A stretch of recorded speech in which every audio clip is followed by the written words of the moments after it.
아멘. 힘찬 찬양 감사드립니다. 우리 찬양대로 한번 선포하겠습니다. 옆에 분을 향해서 믿음이 이깁니다. 믿음을 주십니다. 염려하지 마십시오. 두려워하지 마십시오. 아멘. 믿음이 이깁니다. 그 진짜 믿음으로 오늘도 승리하시기를 축복합니다. 아울리치를 은혜 가운데 잘 다녀왔습니다.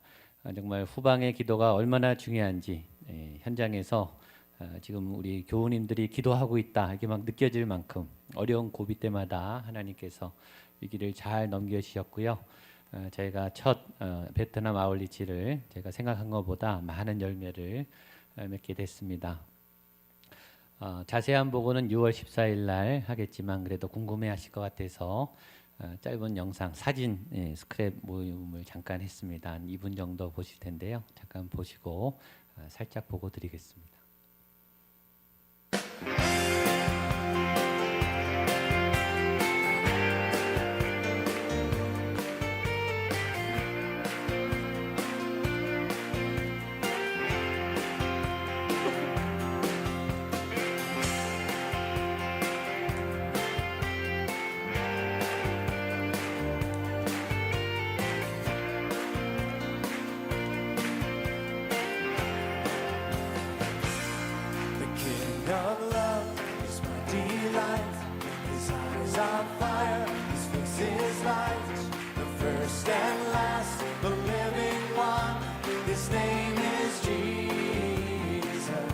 의료 선교하는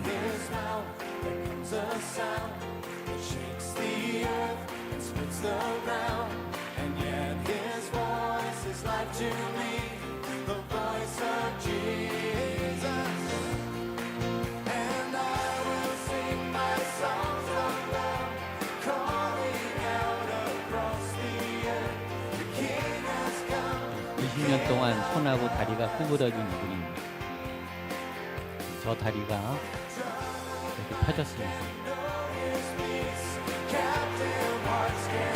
이 정도 잡니다.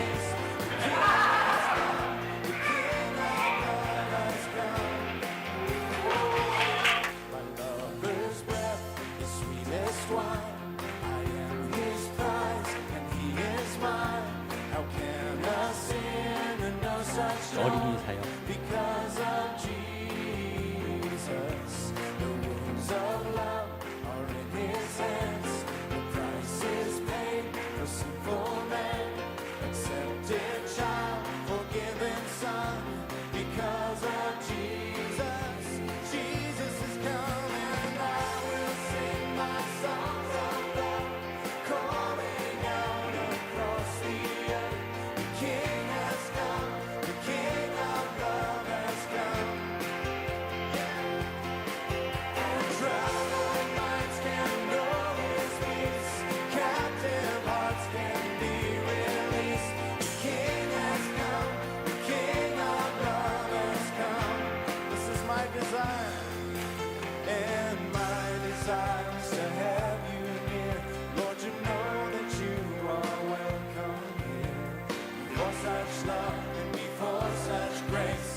우리 영광의 목사 한번 올려드리겠습니다. 정말 열심히 했습니다. 근데 베트남이 5월이 제일 덥다 그러더라고요. 제가 알았으면 그때 안 갔을 텐데 정말 땀을 비 오듯이 흘렸습니다. 근데 모든 부서에서 각 사역팀마다 정말 열심히 쉬지 않고 땀을 흘려 주셨습니다. 또 우리 선교사님하고 스태프들도 한 6분 같이 계속 했는데요. 정말 열심히 했고요. 현장에 우리 목사님들, 현지 교회들도 정말 잘 같이 협력을 했습니다. 이번에 열매가 많지만 일단 우리가 베트남 선교를 할 수 있는 그런 교두보가 그 터전이 마련됐다. 이게 제일 제 개인적으로는 의미라고 생각합니다. 어떤 터전이 마련됐는가? 세 가지로 생각을 했습니다. 하나는 사람이죠. 제일 중요해요. 현장에 우리와 네트워크 할 수 있는 사람. 신실한 하나님의 일꾼, 선교사님이에요. 좋은 선교사님을 만났습니다. 또 좋은 스태프들을 만났어요. 믿을 수 있는 정말 하나님 앞에 바르게 세워진 좋은 현장에 있는 분들과 연결이 됐기 때문에 그게 제일 좋은 성과라고 생각합니다. 두 번째는 공간이에요. 저희가 공간이 있어야 확보를 하고 사역을 펼칠 수 있는데 많은 교회에서 이제 선교센터도 짓고 또 건물도 세우고 하지 않습니까? 근데 시간도 걸리고 있으면 좋은데 예산도 많이 드는데 제가 빌려 쓸 수 있는 좋은 시설을 확보했습니다. 이번에 가서 목회자 세미나를 한 공간도 괜찮은데 저희가 돌아오자마자 돌아온 다음 날 선교사님이 또 전화가 왔어요. 더 좋은 공간을 찾았다고. 그래서 비용도 많이 들지 않고 제가 그때마다 가서 사역할 수 있는 좋은 공간도 마련이 됐습니다. 세 번째는 소프트웨어죠. 프로그램. 가서 어떤 사역을 펼칠 것인가. 이번에 저희가 세 가지를 했습니다. 목회자 세미나, 또 의료 선교, 어린이 사역 세 가지 다 중요한데 정말 필요하게 적절하게 잘 진행됐습니다. 목회자 세미나는 담임 목사님들만 한 45명 초대를 했습니다. 신학생이나 그냥 교역자가 아니라 적어도 30명에서 150명, 그래서 200명까지 목회하는 담임 목사님들만 선발해서 2박 3일 동안 신학 기초 교육, 저희 백투베이직 했잖아요. 백투베이직을 베트남어로 번역을 했어요. 번역을 해서 그분들이 기초를 가르쳐 줬어요. 굉장히 좋아하시더라고요. 이렇게 공부해 본 적이 없대요. 다 필기를 하시더라고요. 그리고 현장에서 너무 감동을 받아서 그때 다 못했습니다. 6과까지 몇 개 못했어요. 9과를 하려고 했는데 내년에 꼭 와달라고 너무 많은 도움이 됐다고. 마지막 날 서로 우리 목회자끼리 손잡고 힘든 거 서로 나누고 기도하십시오. 막 울면서 서로 간절히 기도하시는 거예요. 전체 손잡고 우리 베트남 위해서 기도하는데 막 눈물이 앞을 가렸어요. 그리고 내년에는 꼭 와달라고, 또 내년에는 우리 사모님들도 같이 와서 세미나 하게 해달라고 부탁을 해서 저희가 이렇게 하려고 합니다. 의료 사역도 굉장히 아까 성과를 봤지만 현장에서 팔이 안 올라가는 분이 팔이 올라가고 근육이 막 이게 풀리고 다리가 펴지고 20년 동안 이거 안 펴졌던 분이 이렇게 펴졌어요. 그래서 기도하면서 선교사님들이 저희보다 더 뜨겁게 기도하라고 막 이렇게 의사 선생님들이 하면서 진료를 많이 하셨습니다. 또 어린이 사역 얼마나 열심히 제가 저희 교회에서도 못 봤던 자료들을 준비하셔서 정말 성경학교 오다 이상으로 뜨겁게 태권도도 하고 만들기도 하고 또 땀을 흘려가면서 아이들하고 아름답게 뛰어노는 모습을 봤습니다. 하나님께서 저희들에게 굉장히 많은 땀을 흘리게 하셨어요. 또 쉽게만 진행된 게 아니라 여러 어려움도 많았습니다. 약이 너무 많아서 들어가는 날부터 걸렸어요. 베트남 그 공항에서 이렇게 나갈 때 걸렸습니다. 이 문제가 많이 생겼어요. 그때마다 여러분들 기도해 주셔서 잘 고비를 넘어갔습니다. 또 공안의 위협도 있었어요. 또 예상치 않은 많은 어려움도 있었는데 저희들 나중에 다 같이 보고 하도록 하겠습니다. 하나님은 선교하는 교회를 좋아하세요. 선교하는 하나님의 백성들을 복 주십니다. 저희 목양교회가 전 세계를 품고 또 오늘도 말레이시아를 나갑니다. 말레이시아 땅에도 놀라운 하나님의 역사가 나타날 줄로 믿습니다. 다 가고 싶으셨는데 우리 못 가셔서 아쉽고 서운하신 우리 성도님들 기도해 주시고 또 지원해 주셔서 감사드리고요. 또 한번 같이 나가서 사역할 수 있는 기회가 있었으면 좋겠습니다. 세계를 품는 또 다음 세대를 품는 또 교회를 돕는 그런 건강한 주님의 교회로 목양교회가 세워질 수 있기를 주님의 이름으로 축복합니다. 오늘 말씀은 아브라함의 죽음과 야곱과 에서의 탄생에 관한 이야기입니다. 오늘 본문의 내용에 죽음이 있고 탄생이 있어요. 죽음과 생명, 죽음과 탄생, 이것이 인생이죠. 어떻게 사는가? 무엇을 하며 사는가? 그리고 어떻게 마감하고 죽을 것인가? 그리고 죽은 다음에 무엇을 남길 것인가? 매일매일 이것이 우리의 삶이죠. 오늘 우리가 5월 마지막 날, 오늘 하루를 살고 있습니다. 그러나 이 하루가 우리의 인생의 한 페이지죠. 그냥 하찮은 하루가 아니에요. 우리의 인생에 굉장히 소중한 하루입니다. 어제 죽은 분들은 결코 얻을 수 없는 천국 같은 하루이죠. 하나님께서 우리에게 생명을 주셨어요. 이 생명은 참으로 고귀한 것입니다. 오늘 하루 여러분들의 인생에 의미 있는 아주 값진 감사한 생애 한 페이지를 장식하는 복된 하루가 되시고 이번 한 주간이 그런 한 주간이 되시기를 축복합니다. 아브라함이 나이가 많아서 새로운 아내를 얻고 떠날 준비를 하는 장면으로 오늘 본문은 시작합니다. 1절 말씀을 보겠습니다. 1절 시작. 아브라함이 후처를 맞이하였으니 그의 이름은, 아브라함의 노년에 아내가 먼저 죽었습니다. 홀로 된 그 뒷자리는 굉장히 외롭죠. 나이가 들수록 노년일수록 그 자리는 더욱더 빈자리가 큽니다. 아브라함은 힘들었어요. 그래서 하나님이 아내를 허락해 주셨습니다. 어렵고 아플수록 가까이 누군가 옆에 있어야 되겠죠. 외로우신 부모님들, 또 쓸쓸하신 부모님들, 고통 있는 부모님들 옆에 사랑하는 사람, 하나님의 사람들이 함께 있기를 축복합니다. 그리고 아브라함은 유업을, 유산을 분배한 작업을 시작합니다. 5절과 6절입니다. 시작. 아브라함이 이삭에게 자기의 모든 소유를 주었고 재산을 주어 자기 생전에 그들로 하여금 자기 아들 이삭을 떠나 동방 곧 동쪽 땅으로 가게 하였더라. 아브라함이 이제 죽음에 대해서 준비합니다. 떠날 준비를 하는 거죠. 그리고 고민해요. 무엇을 남길 것인가? 무엇을 물려줄 것인가? 우리의 고민이기도 하죠. 여러분, 무엇을 남겨주고 싶으십니까? 우리 후대에게, 여러분들의 자녀들에게 무엇을 남겨주고 싶으십니까? 좋은 것을 주면 좋겠죠. 주고 싶은데 줄 게 없어요. 그럼 얼마나 안타깝겠습니까? 마음은 좋은 거를 주고 싶어요. 근데 좋은 게 나한테 없어요. 주기 위해서라도 좋은 걸 갖고 있어야 되겠죠. 여러분, 좋은 것을 유업으로 줄 수 있는 믿음의 선배들이 될 수 있기를 축복합니다. 그래서 우리 교회도 좋은 것을 갖고 있어야 돼요. 좋은 양식을, 좋은 유산을 갖고 있어야 후대들에게 물려주겠죠. 또 하나 숙제가 있어요. 이것을 누구에게 줄 것인가? 무엇을 남겨줄 것인가? 누구에게 줄 것인가? 여러분, 누구에게 주고 싶습니까? 소중한 사람에게 주고 싶겠죠.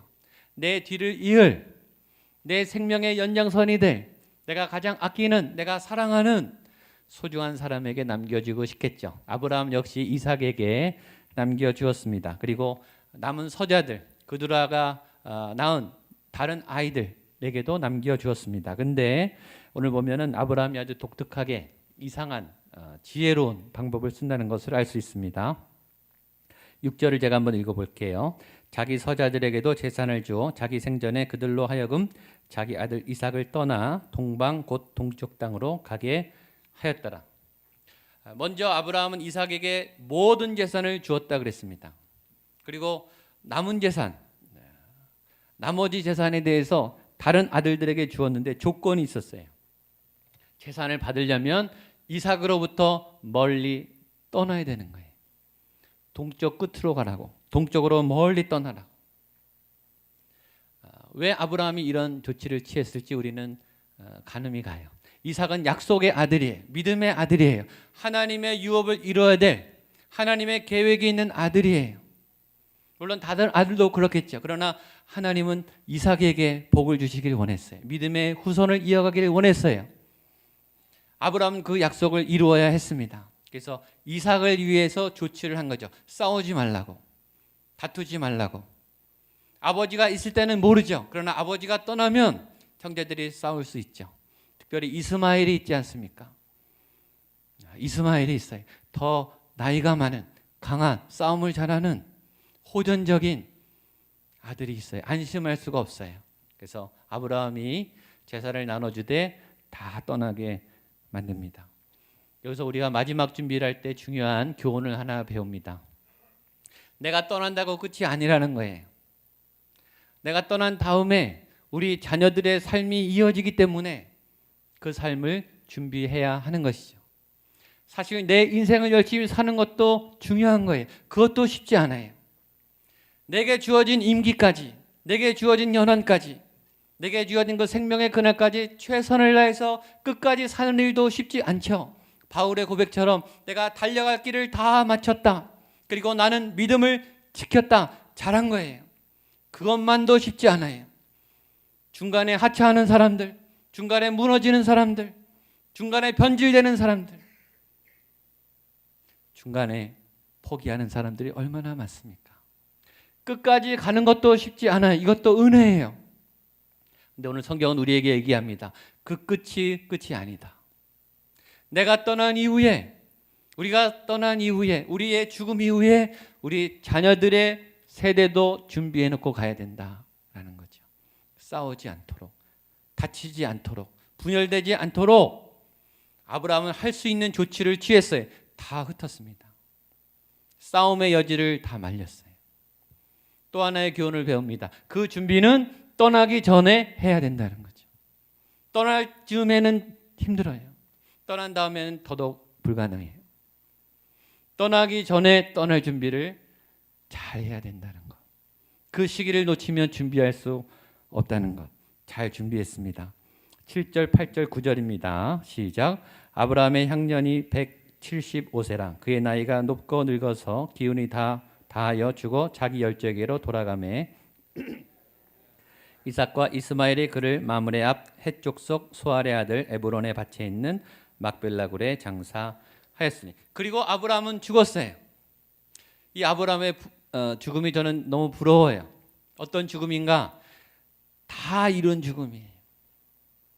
하나님이 준 생명까지 다 살고 할 일을 다 했어요.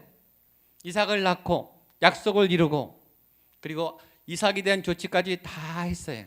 그리고 후회 없이 미련 없이 아쉬움 없이 평안히. 얼마나 아름다운 끝입니까?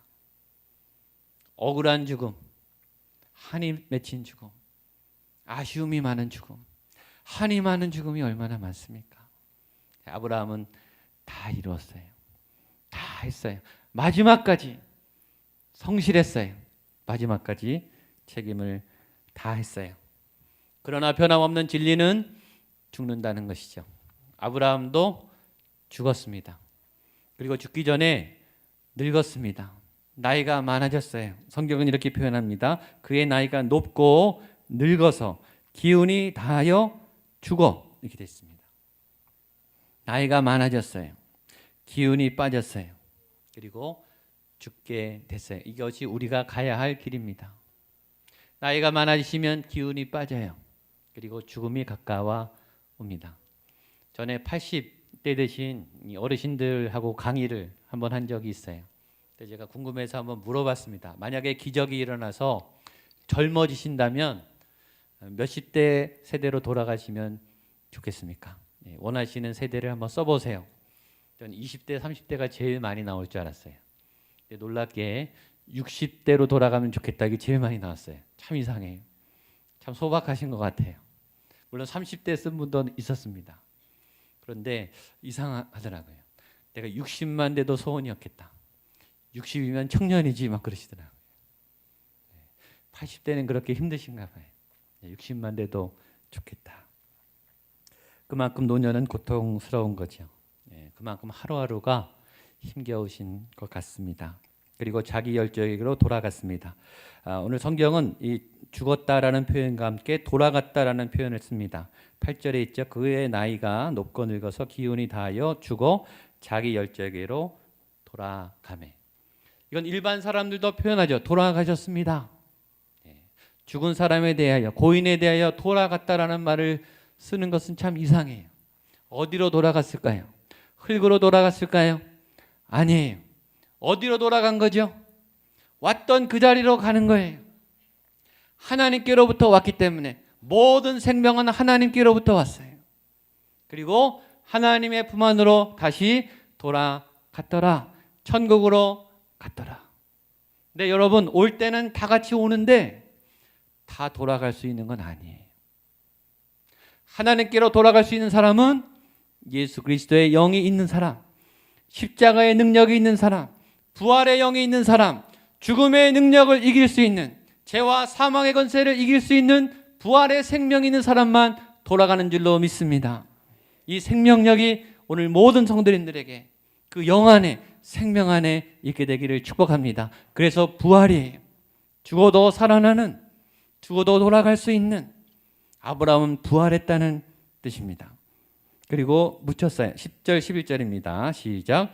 이것은 아브라함이 헷 족속에게서 산 밭이라. 아브라함과 그의 아내 사라가 11절. 아브라함이 죽은 후에 하나님이 그의 아들 이삭에게 복을 주셨고, 아브라함은 죽었습니다. 그리고 장사됐어요. 묻혔어요. 그런데 오늘 성경에 이런 말이 있습니다. 아브라함이 죽은 후에, 저는 이 말이 많이 다가왔어요. 아브라함의 시대는 끝났어요. 아브라함의 인생은 끊어졌어요.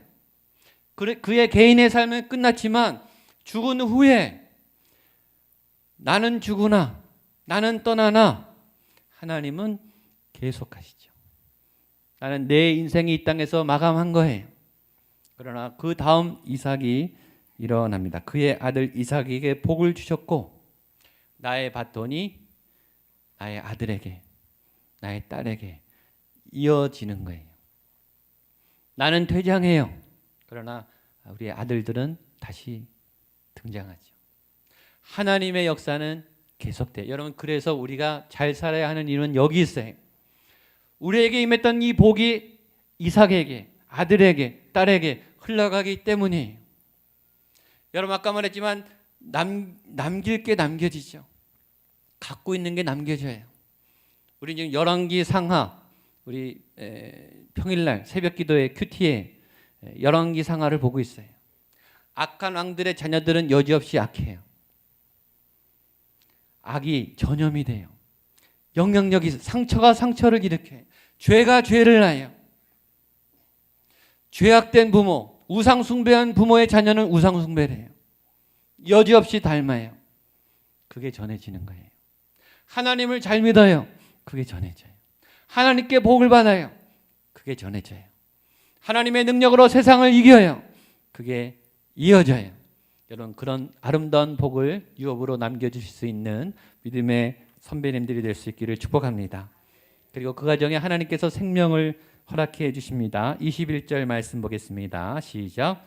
이삭이 그의 아내가 임신하지 못하므로 그를 위하여 간구하매 여호와께서 그의 간구를 들으셨으므로 그의 아내 리브가가 임신하였더니, 아멘. 하나님의 놀라운 생명의 축복입니다. 아이를 낳은 가정은 다 알아요. 임신은 그건 기적이에요. 우리 마음대로 되는 게 아니에요. 출산 역시 기적이에요. 여러분, 임신했다고 다 출산하나요? 임신했다고 다 제 날짜에 출산하나요? 그건 기적이에요. 출산 즈음에 기도하지 않는 가정을 못 봤어요. 다 벌벌 떨어요. 제발 이 아이가 정상으로 태어나야 할 텐데. 어떤 부모도 자신의 짓을 하지 않아요. 다 두려워해요. 이건 우리 아이가 아니죠. 이 생명은 하나님 거기 때문에 우리가 마음대로 낳을 수 있는 생명이 아니에요. 하나님이 이 리브가의 가정에 임신의 복을 열어 주셨습니다. 근데 리브가는 불임의 여인이었습니다.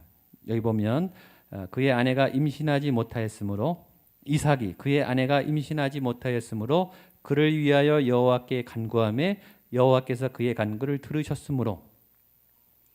리브가는 원래 잉태하지 못하는 불임의 여성이었는데 불가능의 여성이었어요. 근데 어떻게 임신하게 됐는가? 남편이 기도해서. 남편들 열심히 기도하시기를 바랍니다. 그리고 불임의 가정 위에 하나님의 태를 여시는 생명의 은혜가 있게 되기를 주님의 이름으로 축복합니다. 아멘. 여러분, 어떤 기도는 기도 안 해도 하나님이 들어주세요. 여러분, 정말 우리가 모든 것을 기도해야만 기도한 대로 들어주신다면 우리는 하루에도 수억만 가지를 기도해야 될 거예요. 뇌세포 하나하나 다 기도해야 될 거 아니에요. 혈관 하나하나 다 기도하셔야죠. 사고 안 나도록 다 모든 변수의 사고에 대해서 다 기도하셔야 돼요. 하나님은 그렇게 하지 않죠. 여러분, 우리가 기도하지 않은 훨씬 중요한 거를 하나님이 매일매일 응답해 주고 계세요. 하나님 그렇게 멋지신 분이세요. 어떤 기도는요, 기도 안 해도 들어주세요. 그런데 기억하십시오. 어떤 기도는요, 기도해야 들어주세요. 그런 기도도 있어요. 오늘 기도가 그런 거예요. 리브가는 불가능한 여인이었어요. 근데 어떻게 열렸는가? 남편이 기도함에 성경이 기록하고 있습니다. 어떤 기도는 기도해야만 열려요. 여러분이 그런 기도의 능력을 얻게 되기를 축복합니다. 여러분이 기도하지 않아서 안 열리는 그런 기도 제목이 있을 수 있어요. 여러분 겸손하게 기도하세요. 하나님께 기도하셔야 돼요. 기도할 때 믿음의 문을 열어주시고 기도해야 할 이유를 찾게 돼요. 왜 기도하게 하셨을까? 이유가 있어요. 여러분 참 이상하지 않습니까? 아브라함의 아내 사라도 불임의 여인이었어요. 근데 그의 아들 이삭의 아내 역시 불임의 여인이었어요. 너무 이상해요. 하나님은 아브라함에게 너에게 별과 같은 후손을 주겠다. 너의 자손이 모래처럼 많아질 거야. 하나님 그렇게 약속했으면 아이 잘 낳는 여인하고 결혼하게 하셔야죠. 그렇지 않습니까? 하나님의 약속은 별과 같은 후손이에요. 그런데 아내들은 다 아이를 못 낳는 여인이에요. 첫 번째, 두 번째 똑같아요. 참 이상하지 않습니까? 중요한 메시지죠. 아브라함아, 이삭아, 너의 그 아이들은 네가 낳는 게 아니야. 생명은 하나님의 것이야. 죽도록 고생을 시켜요. 아이를 못 낳는 그 고통을, 아무리 노력해도 아이가 생기지 않는 그 절망을 경험하게 하세요. 그리고 은혜로, 기적으로 생명을 주세요. 여러분, 자녀는 기적 아닙니까? 기적. 자녀는 은총입니다. 우리의 자녀를 볼 때마다 하나님의 은혜를 기억하시기를 축복합니다. 우리가 했지만 우리가 한 게 아니에요. 우리 위에 하나님의 은혜가 있었음을 바라보시기를 축복합니다. 그때 그 아이들이 막 싸웁니다. 22절로 23절입니다. 시작. 그 아들들이 그의 태 속에서 서로 싸우는지라 이럴 경우에는 내가 어찌할꼬 하고 가서 여호와께 묻자온대 여호와께서 그에게 이르시되 그 두 국민이 내 태중에 있구나. 두 민족이 내 복중에서부터 이 족속이 저 족속보다 강하겠고 큰 자가 어린아이를 자를 섬기리라 하셨더라. 여기 굉장히 중요한 자녀 양육의 원리가 들어있어요. 여기 꼭 밑줄을 치세요. 자, 아이를 임신하자마자 부모는 어떤 경험을 하게 되는가? 당황하기 시작해요. 아무것도 몰라요. 임신했다고 아빠 엄마가 되나요? 아이 뵀다고 엄마가 되나요? 아이 낳았다고 아빠 엄마가 되나요? 여러분, 세상의 모든 부모는 좋은 부모가 되기를 원해요. 어떤 부모가 악한 부모가 되기를 원하겠습니까? 다 좋은 아버지, 좋은 엄마가 되기를 원하죠. 그러나 키우다 보면 나쁜 아빠, 나쁜 엄마가 되죠. 그 원리가 여기에 있어요. 아이는 당황스러워요. 그렇죠? 오늘 야곱 이삭이 말합니다. 내가 어찌할꼬? 나 모르겠다 이거예요. 너무 당황스럽다 이거예요. 아이가 임신하는데 막 싸워요. 뱃속에서. 여러분, 복중에 있을 때만 그렇습니까? 5살, 10살, 15살, 20살, 30살 아이가 크면 괜찮습니까? 제 경험으로는 갈수록 더 어려워요. 더 모르겠어요. 아이는 우리 마음대로 되지 않아요. 우리 손 안에 있지 않아요. 잡히지 않아요. 노련한 부모, 세련된 부모, 부모 교육을 잘 받는 부모 마스터가 아니에요. 자녀는 절대 마음대로 되지 않습니다. 어떻게 해결했나요? 가서 여호와께 묻자온대. 왜 하나님이 이렇게 만드셨을까요? 하나님께 물어보라고. 하나님께 기도하셔야 합니다. 자녀 양육의 기초는 기도입니다. 기도할 때 오늘처럼 하나님이 답을 주세요. 이삭아, 싸우는 게 아니다. 두 민족이 그 뱃속에 있다. 이건 복된 일이다. 우리는 당황해, 우리는 놀라요. 우리는 이것이 재앙인 것처럼 느껴요. 자녀를 양육할 때 우리가 얼마나 놀랍니까? 얼마나 이 가슴이 철렁해요. 하나님은 풀어주세요. 이거는 복된 거야. 이거는 내 계획 중에 있는 거야. 여러분, 자녀들을 양육할 때 이런 하나님의 음성을 듣게 되기를 축복합니다. 그리고 태어났습니다. 24절로 26절입니다. 시작. 그 해산 기한이 찬즉 태에 쌍둥이가 있었는데 먼저 나온 자는 붉고 후에 나온 손으로 에서의 발꿈치를 잡았으므로 그 이름을 야곱이라 하였으며 이삭이 60세였더라. 아멘. 그래서 태어났어요. 아무 문제 없이 건강하게 태어났어요. 우리는 걱정하지만 자녀는 하나님이 키워가십니다. 물론 부모도 애를 써야죠. 최선을 다해요. 그리고 하나님의 은혜가 그 위에 있어야 되죠. 하나님은 혼자 하지 않으세요. 우리도 혼자 하는 게 아니에요. 우리와 가족과 하나님이 기가 막힌 팀플레이를 이루어야 되는 거예요. 민족의 아버지 두 사람이 태어났습니다. 야곱은 누굽니까? 야곱은 이스라엘이에요. 지금 중동 땅에 있는 그 이스라엘이에요. 나라의 이름이 아니라 민족의 이름이에요. 나라와 민족은 차원이 달라요. 민족의 아버지가 태어났어요. 위대한 아버지가 태어났어요. 지금은 아이지만 이 아이는 민족의 리더가 됩니다. 여러분의 자녀들이 이런 아름다운 하나님의 꿈이 있는 민족의 리더가 될 수 있기를 축복합니다. 그 하나님의 꿈을 바라보십시오. 기도하십시오. 그리고 믿음의 가업을 이루시는, 믿음의 유산을 남기시는 그런 복된 믿음의 선배들 되시기를 축복합니다. 아멘. 기도하겠습니다. 하나님 아버지, 그렇게 하나님의 역사가 한 걸음 한 걸음 믿음 가운데 이루어짐을 믿습니다. 생명의 역사가 하나님의 손 안에 있음을 믿고 하나님을 감사하며 하나님을 의지하며 오늘도 한 걸음 한 걸음 믿음의 삶을 살아가게 인도하여 주시옵소서. 예수님의 이름으로 기도하옵나이다.